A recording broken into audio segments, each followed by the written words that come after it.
You're watching The Swingmen, presented by the 94 Feet Report. All right, welcome to our post-Summer League, post-Kawhi Leonard, post-free agency, kind of. I guess we're still in free agency show. Happy to be back with you guys. Last time we talked to you was at the beginning of free agency. We saw a lot of crazy stuff. A lot more has shaken out since then, so we're going to get into that. Like I said, we're going to recap Summer League, and we're going to talk Kawhi Leonard. I'm really excited here. You're joined by Alex West, Eric Spiropoulos, Josh Cornelison, and Corbin Ford. Welcome to the show, guys. Yeah, so I think we should just get right into this with Kawhi Leonard. I mean, I just want your guys' immediate reactions to this deal. Don't everybody talk at once? Is that how it goes? I guess, listen, I'll kick it off. I think this was a no-brainer for Toronto. Everything may go poorly with this. There are a lot of things on the table with Kawhi saying he doesn't want to play there, maybe not taking the physical, maybe failing the physical on purpose, maybe sending Uncle Dennis in. I don't know. I don't know what's going to happen. But I think that a lot of people were calling for the Raptors to kickstart a rebuild after they got swept this year. And essentially what they do here is they take a gamble on getting what is ostensibly a top 5 player. And then if it doesn't work out, they kick the can down the road 1 year. And essentially what they lost was Jakob Poeltl and DeMar DeRozan, who they probably would have gotten rid of both if they were going to rebuild anyway. So I'm not sure how much they really sacrificed. And I think that the upside is potentially huge. You're gambling on a Paul George situation. You know, obviously that has become the textbook case for trading for a superstar and then just seeing where it goes. So I really like this deal for Toronto. On the other side, I said this to somebody earlier. I kind of think what happened was Pop and R.C. Buford made a phone call. They said, Kawhi, all right, we're ready to play ball. Just give us a list of who you don't want to play for, and we'll make a deal.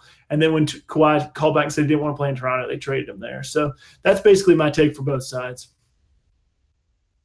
Wow, that's very thorough and well thought out. I didn't think that would happen with the Spurs organization. On my viewpoint from how the Spurs did it, I was a lot more confused. Obviously, the Spurs felt that a move had to be made, and they wanted Kawhi. Kawhi wanted to be gone, and so they wanted to speed that along as fast as they could, probably before training camp, to get the pieces that they were going to get. I really was surprised that they went for DeMar DeRozan and Jakob Poeltl. Not that they're not good players, but the fit is interesting. It's weird that the Spurs seem to have prioritized in this trade, I want to say win now pieces, but definitely pieces that will keep them, I guess, in the hunt for a playoff spot rather than just resetting.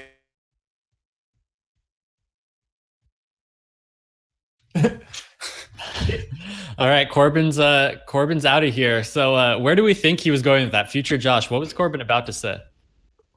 So I think what Corbin was saying is the Spurs should have reset things and gone for a more long-term view, but instead they went short-term, and that could end up being a mistake. Back to you, Corbin.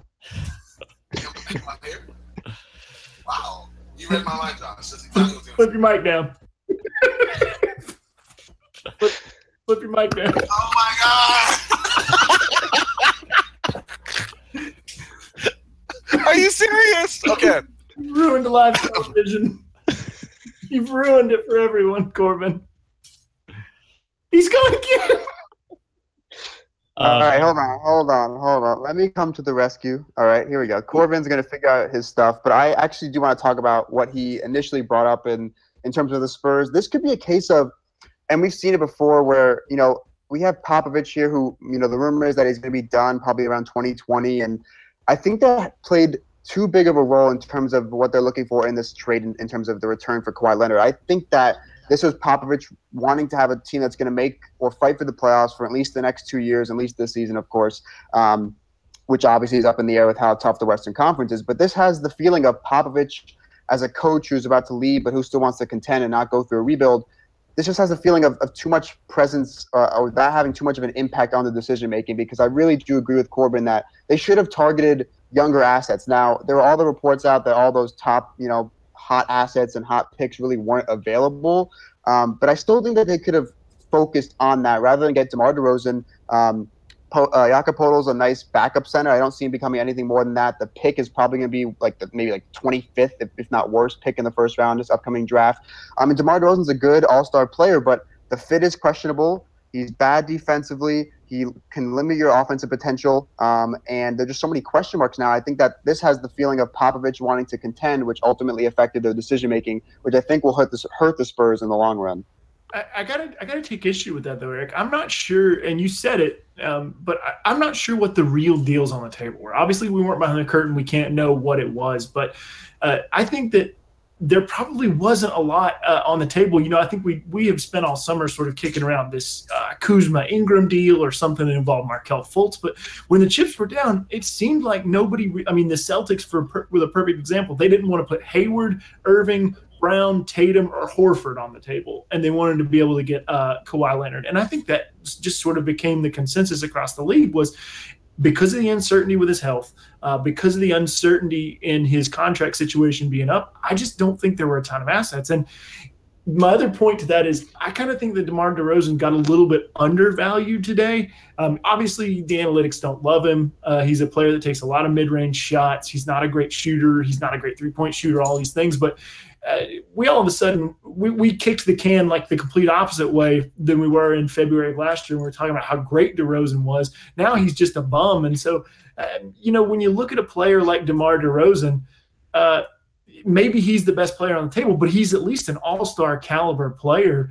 And I'm not sure that talking about Kuzma, talking about Ingram or Fultz or anything like that is even really realistic at this point, because it just didn't sound like any of those players were ever on the table. So I have a question for you, Alex. You were talking about how we're treating DeMar. Josh, you want to predict what he was going to ask this time? Okay, I'll ask the question. He said he was going to say, is DeMar going to be an all-star in the Western Conference next year? And then, of course, I'll answer that, and I'll say, I don't think so. I don't think that DeMar is going to be – he's a talented player. He's going to play well with LaMarcus Aldridge. But, I don't think he's going to be up there with all the with all the talent in the Western Conference. I don't think he's going to be an all-star caliber guard. Do you want to? Okay, all right. Let me throw this a different way though, because we don't know what packages were out there, but just in a vacuum. So Boston last year to get Kyrie Irving sent out one Eastern Conference All-Star, Isaiah Thomas, obviously post hip surgery, wasn't the same guy. They sent out a young big in Zizic. They sent out a more valuable draft pick, Brooklyn's pick, not the pick of a team that's going to win 60 games, and Jay Crowder. So looking at that package, what we thought it was at the time without realizing just how bad Isaiah would be, I think this is a pretty comparable return. Viewed through that lens, and people weren't killing that package at the time. Is this really that bad a return for San Antonio? When, let's face it, I mean, Kawhi probably had less trade value coming off this injury and with just 1 year left under contract than Kyrie did. No, I think that's pretty good. I would have fought really hard for Pascal Siakam, who is a player that I'm really particularly high on. I wouldn't have wanted Portal at all because he's not switchable. He can't finish games. He's just not the direction that the league's going. So that would have been my one thing. But honestly, I mean, you got to think, like, how much did anybody even want to give up? I would have probably made a couple of phone calls last night if I were San Antonio and said, here's the offer that's on the table from Toronto. Can you beat it? Because you have to think that Philly would have at least come to the table to try and beat that offer, whether it was Covington, whether it was Saric, whatever it was, that at least they would have tried. But, yeah, like you said, this is a pretty decent return for a really depressed market.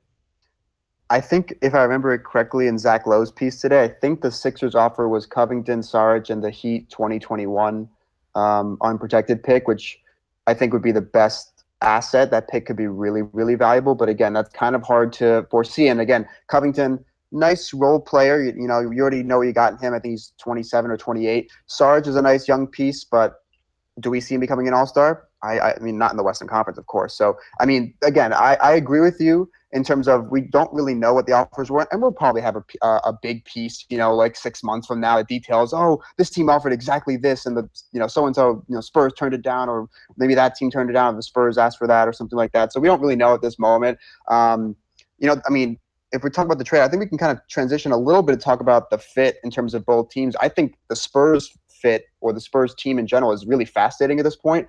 I mean, are they going to shoot any 3-pointers? I mean, it's really going to be something else. But I think that the concern here is the defensive downgrade, because I think a lot of people are forgetting that they're losing Danny Green in this deal.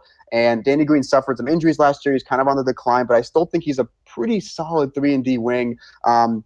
You lose him, you lose Kawhi Leonard at his best, the best perimeter defender in the league. And you replace them with DeMar DeRozan, who's a bad defender, Marco Bellinelli, who they signed in the offseason, which I did not like that signing either, to shore up some minutes at shooting guard, some small forward. Rudy Gay is back. This team is going to be pretty bad defensively on the wings, at least. Obviously, got DeJounte Murray, who's a solid defender. LaMarcus Aldridge can be solid, and Greg Popovich can turn basically anyone into a decent defender. But my concerns here for the Spurs is that, one, I think that their offense will be limited with the lack of shooting. And two, I think that their defense will take a pretty significant decline. I think they were like 3rd or 4th last year. They could fall, maybe like 10th or 12th. In the West, that could make a huge difference between making the playoffs and being that awkward 9th or 10th seed. One of the really interesting parts about that, though, Eric, is that they don't have a starting 3 right now. I mean, I guess it's Rudy Gay. When you look at the roster, I guess that's who it is. But I think what you do here is you put a ton of faith in Lonnie Walker. They drafted Lonnie Walker. He was a player that had lottery caliber talent, and then they turned around and ended up with him at 18. Now, I see him as a 2 guard. He's only about 6'4". I mean, he's a little bit of a longer guy, but I don't see him playing a lot of 3, and I don't see him have a ton of switchability on the bigger guys. So you get into this scenario where you're playing like DeJounte Murray, maybe Walker's splitting minutes with DeRozan and then Gay. I think that they have kind of a logjam all around, because one player that I do think is going to see a big bump in minutes this year is Davis Bertans. He was a player that played particularly well for them down the stretch last year. He showed a ton of improvement, and he's that kind of stylistic Spurs 4 if they can keep LaMarcus Aldridge playing a 5, where he can space the floor. He's tremendous off one dribble. So I think there's a lot of really interesting stuff when it comes to that rotation, but I'm not sure how you sort of suss it all out. And I think that that's going to be really a critical part of the early season, is just sort of figuring out who fits where, because I want to play Murray, Walker, and DeRozan all at the same time, but looking at the minutes, I'm just not sure that that's a feasible possibility in the loaded Western Conference. Yeah, guys. So, a lot of intrigue in San Antonio. I think, still could clearly be a playoff team with Pop at the helmet and getting a borderline all-star, at least in DeRozan. But let's flip it over to Toronto, who is clearly the more interesting team to talk about after this deal. The Raptors, I think where we have to start is that this team's biggest flaw for the last several years was that their top players basically just weren't good enough to get them over the hump in the playoffs. And that's often what it comes down to, is like your best players have to be better than the other team's best players. They go from being kind of the most by committee, almost the Spurs of the East, to being more like the Cavs, the team that beat them. They have the clear alpha dog in the conference, provided he's healthy. Guys, what is this team ceiling with Kawhi Leonard now? I think that Kawhi Leonard switches the core of this team to the wing, which is where it needs to be to have success.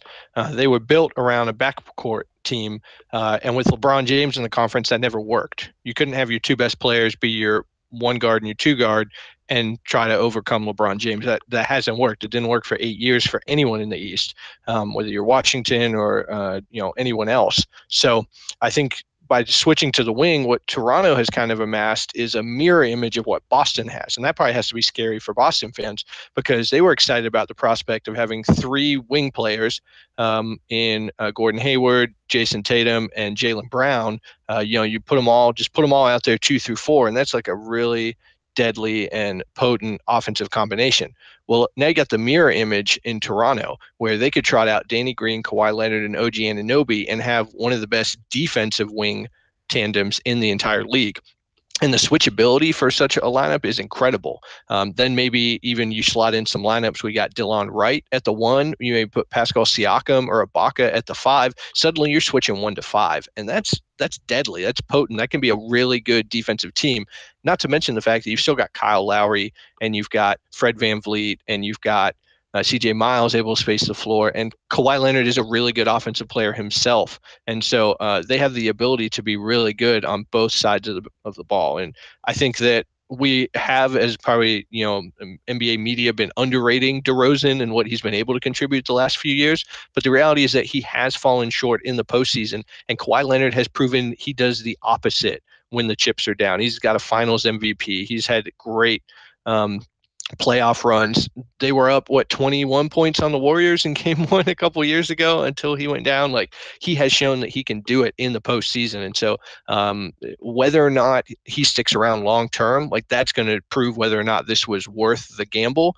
But right now, this year, I think there's every reason for Toronto fans and the Toronto front office to think they could make the NBA Finals. Kawhi Leonard is that good. He fits perfectly with the players around him. I think that has to be on the table, and I think that makes Boston a big loser because now they have a big competitor, and I think it has to make Philly a big loser because not only do they have to get through Toronto, but they didn't get Kawhi themselves.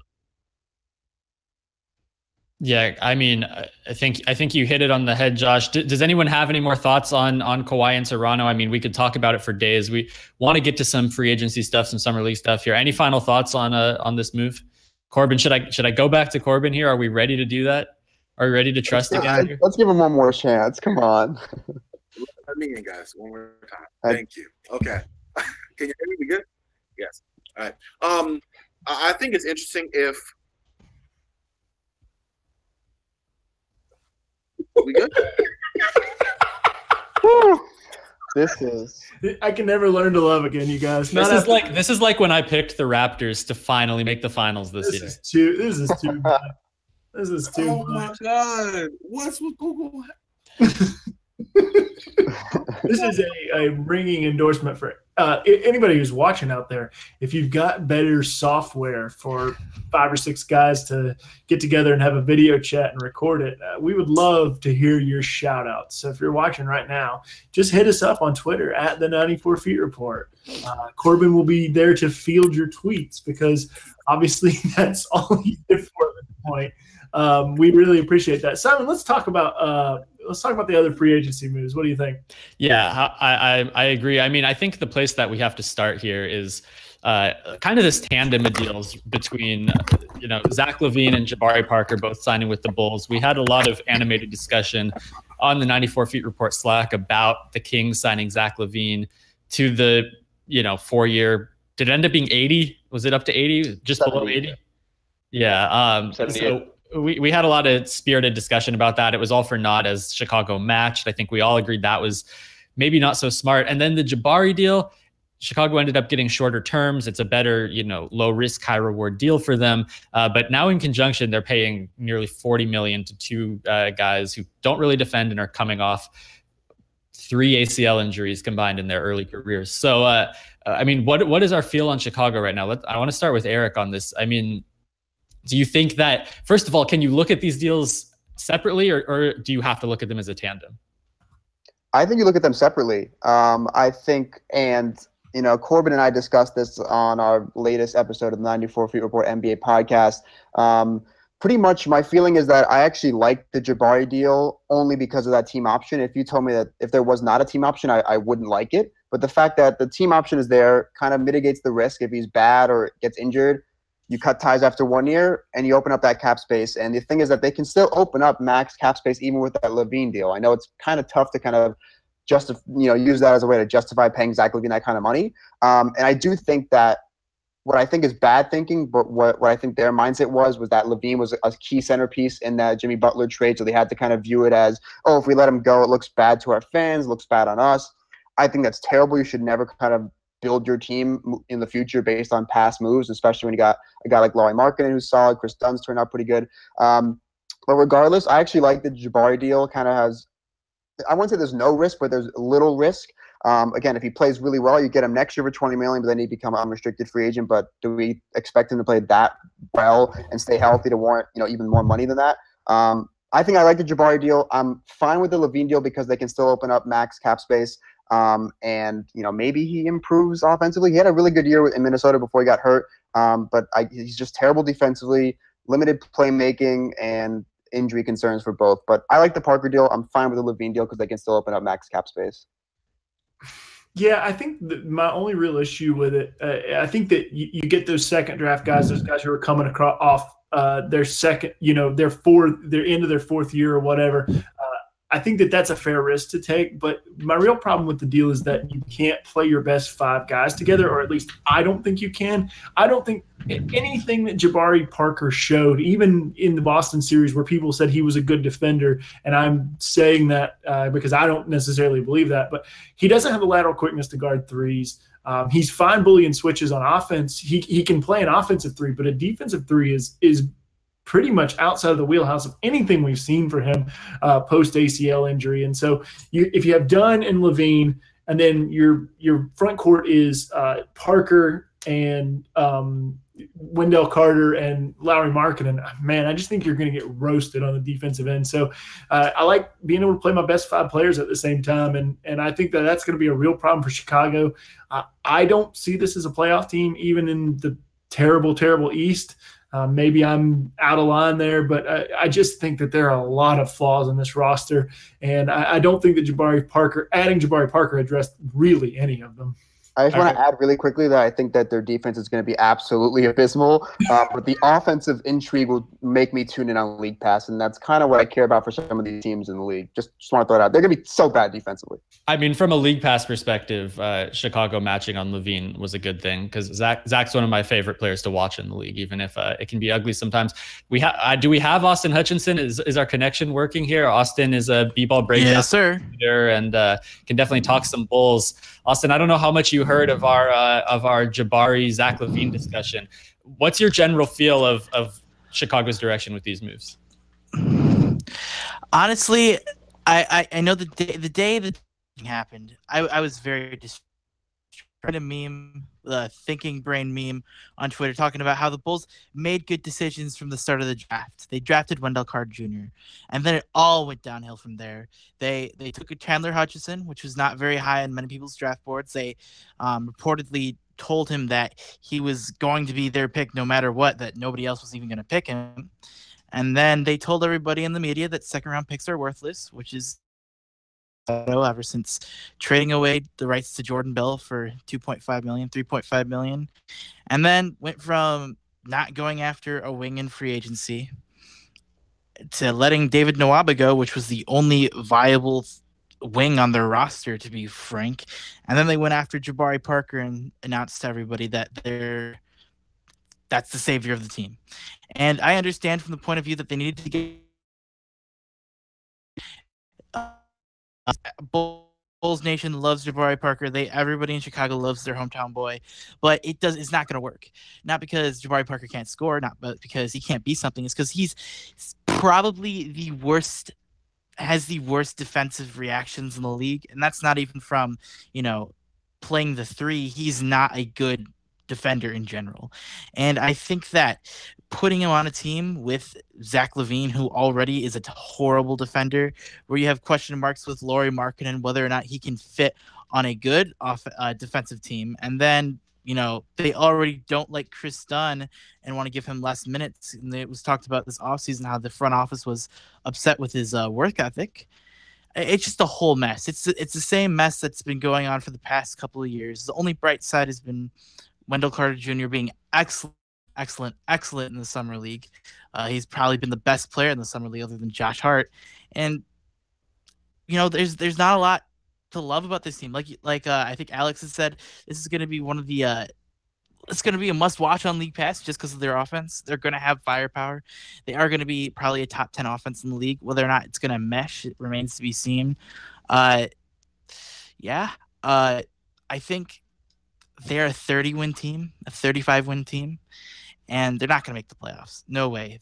I think the direction of this franchise was give a flyer on Jabari Parker, not tank for another year, but rebuild for another year, and then go after free agency in 2019. And I think that's totally a fair proposition, Austin. When you're a big market team, the way Chicago is, when you have the draw, I mean, taking this gamble on Jabari Parker for a year kind of sucks, but also at the same time, you're essentially putting cap on layaway for next summer. I mean, there are a ton of great ways, I guess, is what I'm saying. Do you kind of agree with that? Yeah, I mean, there wasn't really a surefire answer, but the answer wasn't pay Jabari Parker too much money to play a position he can't play. And I think that was just more of a business move rather than it was a personnel move, rather than it was make this team better. Because honestly, the team might be worse with Jabari Parker playing it more than 20 minutes a game at the wing. And even if he's averaging 20 points per game, you're still trying to figure out whether or not Zach LaVine plays well with that roster and can be a distributor, because Chris Dunn clearly isn't an adequate ball distributor, a playmaker. I don't know. It doesn't fit. And you're right in saying that, okay, it's okay to take a flyer, but really giving up on David Nwaba, it's just a lot of it's the same old Chicago Bulls moves. It doesn't make a lot of. They have a lot of depth in the front court, and that's okay. But that's not even where the league is at this point. Yeah. So good stuff on Chicago here, Austin. We're having some connection issues, so might have to cut you off. But thanks for coming on. If we can get this going a little better, we want to talk about NBA Analysis Network later. So hopefully we can get this figured out. But we have Kelly Eco joining us of Rockets Wire, and also the co-host of the Anything But Midrange podcast. Kelly, thanks for coming on the show. Thanks for having me, guys. About time. Got this thing done. Yeah. So, Kelly, we were just talking about Chicago and free agency. We're going to pivot over to talking Summer League here, but I mean, are there any other moves that have gone down, in the past week or so that you have reaction to? Kyle Anderson to Memphis, maybe some of the smaller deals that have gone on. Anything you want to talk about here? I think the Kyle Anderson move was kind of odd at first, but once you think about like the price point, what Memphis wants to do, and the fact that San Antonio is kind of have a lot of forwards at that position, so it kind of made sense from that standpoint. So I mean, it was like a low risk, potentially high reward for Memphis, and it should work out. Yeah. So I mean, anyone else have anything on free agency, or should we get to Summer League? I got a lot to talk about Summer League. Let's get to Summer League. Kelly said he can do whatever. Let's do it. Yeah, I can do whatever, man. All right, let's do it then. I mean, so guys, I didn't get a chance to see too much of Summer League because I was, occupied down in the annals of Thomas and Mack Center all day. But I did see the first weekend.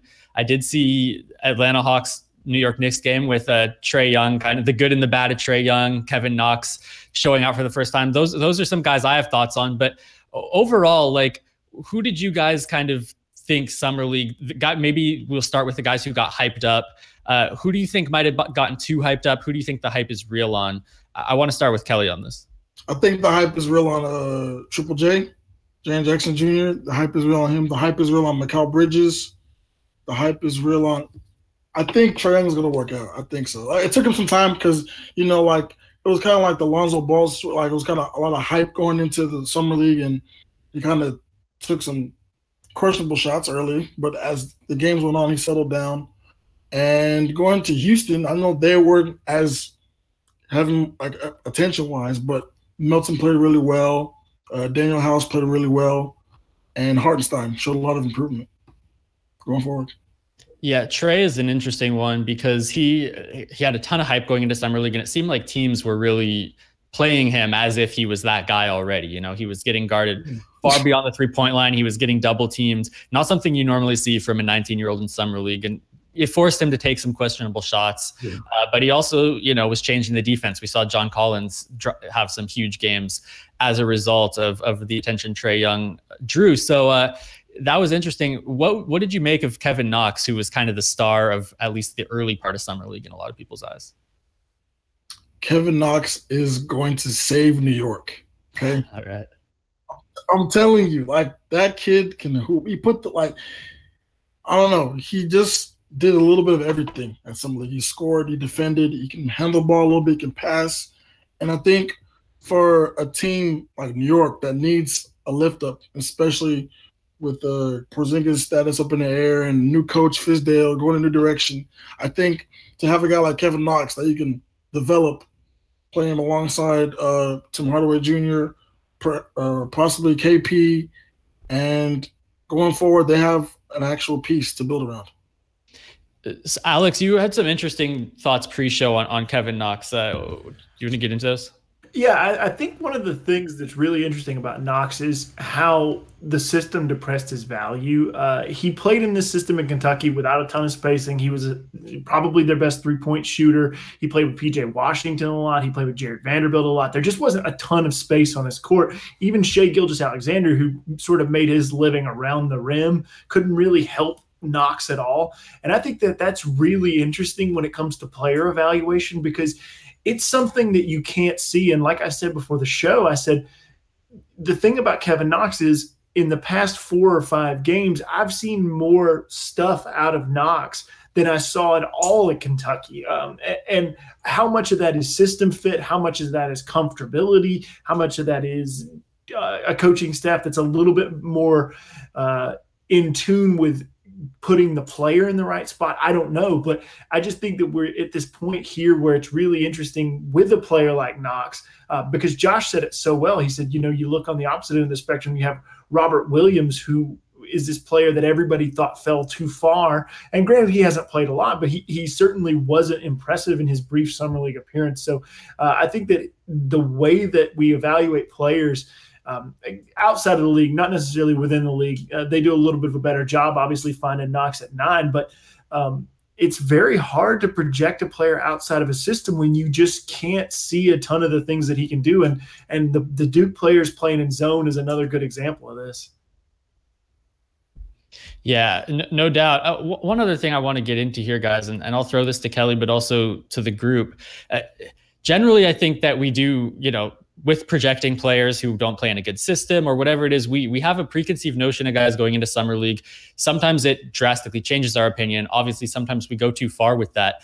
Just on a general big picture level, what kind of things do you look for in summer league that will change your opinion on a player versus things that might be statistical anomalies or maybe things that translate to that level of play, but not to the actual NBA? What types of things are you looking for in a prospect in that small kind of weird sample?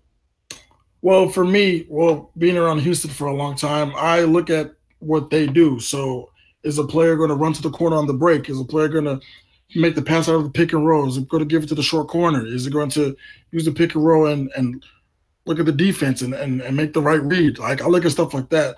Not necessarily someone who can go down and grab all the rebounds or someone who's like at a hustle and stuff, because every team has those guys. But for team-specific scheme, how you put yourself in that situation goes a long way to say whether you be a fit or not. And something that I look forward in terms of like analyzing prospects, and I think that a good example of this in terms of what I was watching was Jaren Jackson Jr. Obviously he had that first game in Utah where he hit all those threes, and he shot pretty well. It declined over Vegas, but he shot pretty well overall throughout all the summer league games he played. But the thing that impressed me about him was the fact that he actually could make reads and pass out of the post and kind of knew when his guards were cutting, and he knew how to create for others out of the post when maybe a lot of people didn't expect that from his game coming out of the draft. Looking for things like that, like Trae Young's passing and his playmaking and his ability to read the court while his shot wasn't falling, like things that you can really see translate, or things that player can use when their first, second, or third primary skills aren't falling for them or working for them.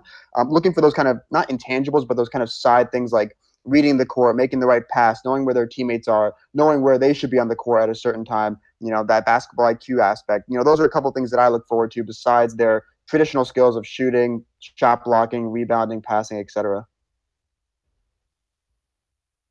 So Kelly, I had actually a question for you. Can y'all hear me? We good? Yeah, we good. Yes. Okay, you wouldn't understand. Anyway, as far as evaluating players, you were getting your mindset on it, Eric's as well. But as far as what you saw, who were more disappointing players? I'm naming offhand just being in the Arizona area. Obviously, Josh Jackson, Dragon Bender were pretty bad. TJ Leaf wasn't too good. As far as the rookie is concerned, Marvin Bagley I don't think was too hot. But who did you see that maybe with higher expectations, or someone that you thought was really going to show out that didn't really get up there? Yeah, I think the Bagley one kind of sticks out. I think a lot of people were expecting more out of him, specifically how high they drafted him. And Dragon Bender, we saw like kind of, I don't know how well he did like last year, but he didn't look too good in summer league. He didn't look too good in summer league. And obviously you see guys like KJ McDaniels, who's been there for like 8 years in summer league, and you'd think that he'd be on an NBA roster by then. Troy Williams, okay. But I think when you go down the lottery, you see a lot of the players who were supposed to have taken that leap, because summer league is a good place for coaches to say, okay, this guy is ready to maybe get some minutes lower end of the rotation or a middle end starter or stuff like that. And I just think as time goes on, you'll see people like Bagley and Dragon Bender maybe struggle out the gates early on. Kelly, I think we'd be remiss if we didn't at least ask you one Houston Rockets question. DeAnthony Melton had a tremendous summer league. He's a player that he looked great. I'm looking at his stats. I mean, every time I watched him, I was impressed. He averaged 16.4 points, 7.2 assists. I mean, his shooting wasn't great, but what do you think that the chances are with a 65-win team, but a team that lost Trevor Ariza, that lost Luc Richard and Baamute? What do you think it is that a rookie like DeAnthony Melton can get into the rotation at some point during the year?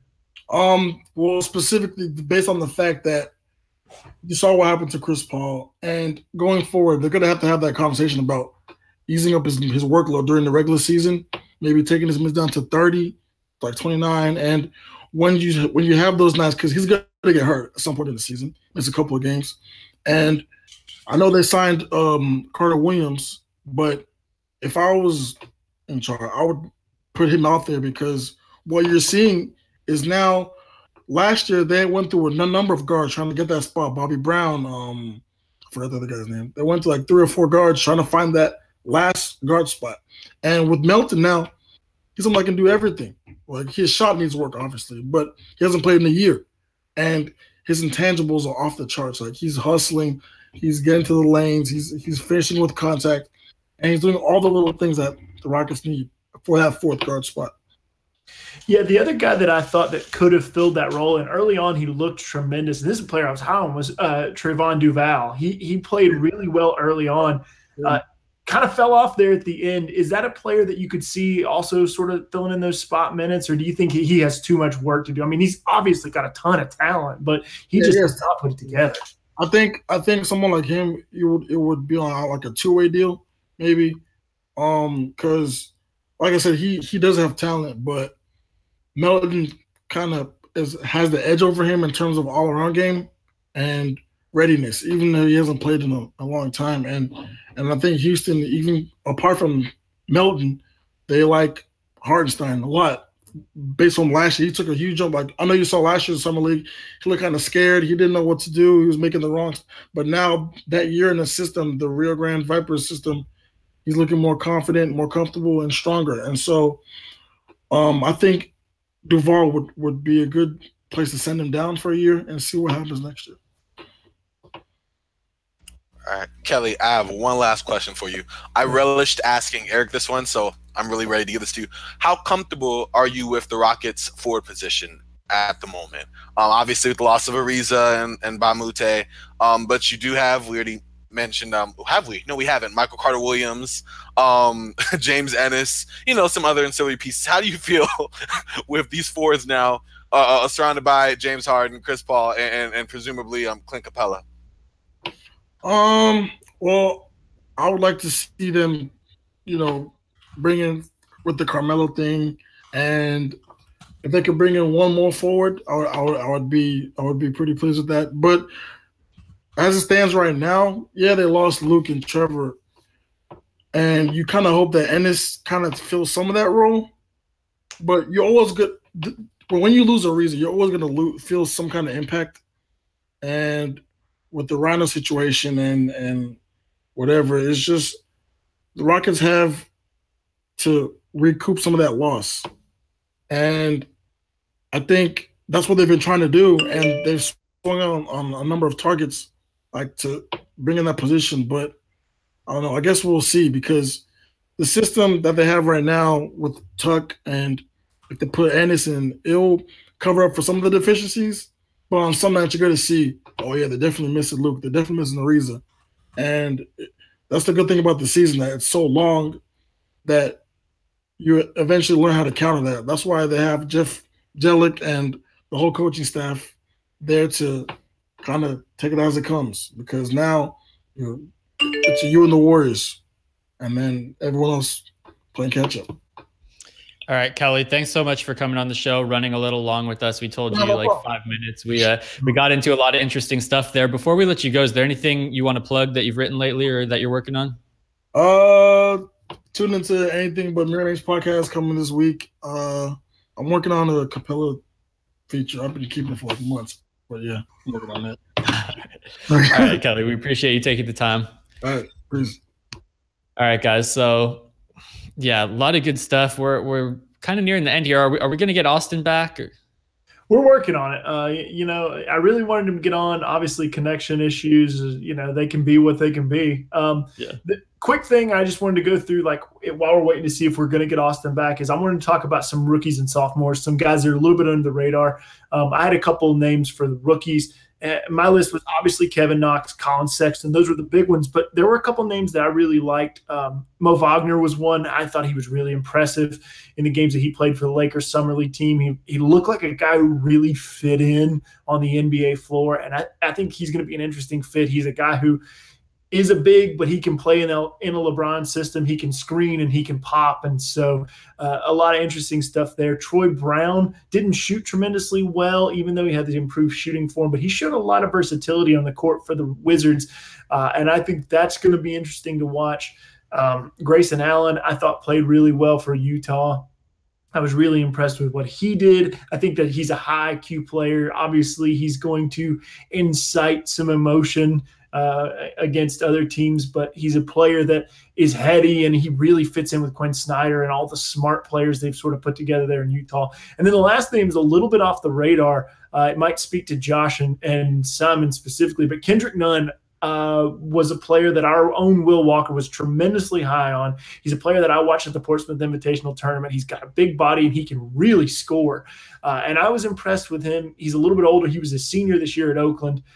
I think that he can make the Warriors roster, and I think that as the year sort of wears on, he might get into the rotation. Now, he probably won't play rotation minutes in the playoffs, but in that late February, March, in the doldrums of the season, I think that you could see some Kendrick Nunn minutes. He's a kind of an electric scorer. So those were my rookies that were really impressive. Yeah, I mean, Nunn, you hit the nail on the head there. All I saw from Warrior Summer League was Jordan Bell taking off the dribble in rhythm threes. So that's what I'm expecting next year. No, but I mean, is there anyone else, guys? I don't know. Like I said, I wasn't able to catch too much of Summer League. Who else stood out here? How about the Lakers? I mean, you mentioned Mo Wagner. How about everybody else on that team? Josh Hart. Well, that the Lakers 2 years running now seem to kind of be the overall winners of Summer League in terms of at least individual players kind of showing out. Yeah, and then of course on the other side I had my list of sophomores, and Josh Hart is the headliner in that group. I mean, he was way too good to be playing in Summer League, and you saw that there was actually another player. John Collins was the same way. He was just way too good, and it shows you the difference in when you spend a year dedicating to learning how to play the game, to being around the game, to eating right, to working out, just how much of an impact that can have. And Josh Hart and John Collins were the really big indicators of what a year of NBA play will do for you.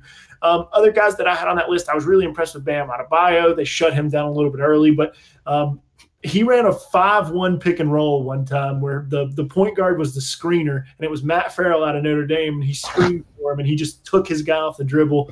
Bam Adebayo is a player that I don't think a lot of us had high expectations for when he was taken last year, but he has shown a lot of versatility. He's a super fun player. John Collins, obviously. De'Aaron Fox, I was really impressed with in some limited minutes. Another guy who looked a little bit too good to be playing extended minutes in Summer League. And then the last guy I was really impressed with, and I can't get out of here without saying this, is Jabari Bird.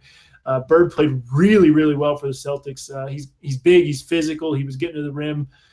He's a great defender and a good switch player. So I think that he's going to find some burn on the Celtics roster this season. So that was my list. And, anybody else can give their list too. That just happened to be what my rookies and sophomores that were impressive. I just wanted to put just a bit more respect on Josh Hart's name. Watching him last year, he was a very good spot-up shooter. But he really has some weaknesses as far as creating separation off the dribble and face with the defender, more passing skills other than the basic pass, just more ball handling skills in general in that off-guard spot. And you could tell from the way he played that he really worked on that over this spring and summer to really get back. And not only back as far as augmenting his game, but really showcasing how he can break a defender off the dribble and get to the basket, how he's been able to see that extra man on the short corner and make passes that he wasn't able to make last season. So with the way he's been playing and the progressions he's shown on that end, he's definitely going to find himself a spot on this team, a significant spot, probably even a starting shooting guard spot with the way that the Lakers are doing open training camp. So we'll see. But I was not only impressed with him as much as, from a rookie to sophomore, but just as a viable NBA player, really getting some heavy rotation minutes on a competitive team here. Well, I don't know if Alex left any names still to mention, but I'm going to see if I can find a couple. I think that Shai Gilgeous-Alexander really impressed. I think the way that he just kind of commanded the floor and his athleticism was really impressive, very quick, tight handle. So I liked what I saw out of him. Mitchell Robinson, everybody talked about Robert Williams slipping through the draft. It looks like maybe Mitchell Robinson was the center who dropped in the draft, and the Knicks may have actually found someone really valuable. Now they get another center, and they just keep, piling guys that are cheaper than Joakim Noah, but have to play ahead of him. So may as well keep the tradition going. Svi Mykhailiuk, I think Simon briefly mentioned his name, but he's been balling and he was hitting threes, and the kind of players you want around LeBron are shooters. And so, I think it's very reasonable that he could find some minutes on the Lakers team. But I also want to mention a guy, I don't know if he counts as a rookie or a sophomore. Depends if you're asking Donovan Mitchell or not, but Harry Giles is a guy, he was the number one player in his class before he suffered a knee injury. And, the Kings basically redshirted him last year, and he came out and he looked good. I mean, he didn't look like some sort of superstar player, but he was moving well. He was fluid. I thought his second jump was really good, and that's important for a guy coming off a knee injury to show that he's got a lot of that athleticism back. And I think that as much as Marvin Bagley was disappointing in Summer League, I think Harry Giles showed the Kings that he can be someone who can contribute and still has upside to grow into a starter level player. And it could be that he's the Duke big that really shows out for the Kings this year. And then just kind of highlighting some more of the guys who've been around for a few years. Christian Wood is a guy who's just brimming with upside. He hung around the Sixers for a while. He bounced around with Charlotte last year. And he played incredibly well for the Milwaukee Bucks. Among players at Vegas who appeared in at least 3 games, he was 4th in scoring, 3rd in rebounds, and 6th in blocks. So he really filled up the stat sheet. He was by far the most productive player on a Milwaukee team that actually won a tournament game for the first time in like a decade at Summer League. So I thought he was really impressive. I just want to mention, we've talked about a lot of Duke players. Emile Jefferson was a guy that most didn't think would hang around the league, and he kind of has. He was on a 2-way contract with the Timberwolves last year. He actually led the Summer League in rebounds. I thought he was really good defensively, protecting the rim, moving his feet, and he's kind of carved out a little bit of a role for himself as kind of an end of the roster player. And I think that he may be able to stick around the league for a little bit longer. Well, at least Harry Giles won't have to fight for minutes with 18 other forwards on the Kings roster, so that's always good. He'll have plenty of room and space to develop. Josh, you put Bagley at the 3. You guys, I mean, speaking of big athletic guys who can play down position, I mean, there's the guy who can shoot the ball, super fluid, a lot of upside as a rim protector. Believe it or not, I'm not talking about Dragon Bender right now. I'm talking about a guy that Eric will get into here. You are talking about Triple J, a.k.a. soon to be my favorite NBA player. As I mentioned before when we had Kelly on, I kind of really enjoyed seeing his ability to pass out of the post. There was no flashy or pretty passes, but he got the ball to his guard for an easy layup. If he can do that alongside another great playmaking big like Marc Gasol, I think that can slot Jaren Jackson into a starting power forward position. Not a guarantee, of course. His shooting may struggle to translate. Obviously he can go hit or miss from there, and his shot's pretty slow and kind of really set and pretty ugly, actually, if you look at it. But I just loved his ability to protect the rim, to pass out of the post. He can switch defensively, which is huge in today's NBA. Again, if he can switch to center full time once Gasol is kind of done with the Grizzlies' tenure, that'll be huge for the Grizzlies moving forward. But he just shows what you want from a modern big, which is why I'm just so in love with him in terms of you're drafting for the future, and the future is using bigs like this rather than the traditional guys that can't switch, that can't really space the floor, that struggle to defend the rim, stuff like that. So I think Jaren Jackson shows all of the capabilities that you want from a modern big, and join the JJJ hive. One concern I have about him, though, and this was a concern that dated back to Michigan State, he's not a good rebounder. He's not a good position rebounder. He doesn't he doesn't high point the ball really well. And I think that was something that kind of showed through at Summer League. Obviously, he's 18 years old. He was like the second youngest player in the draft. He's got a lot of time. But I think early on, that's something to really watch, is just learning how he becomes a better rebounder, because everybody was in on the love fest. And I think it's totally fair because, like you said, he's a five-tool player. But I was really concerned with his ability to be the only big, because he didn't show a tremendous amount of rebounding instinct. And obviously, like I said, something he can grow into.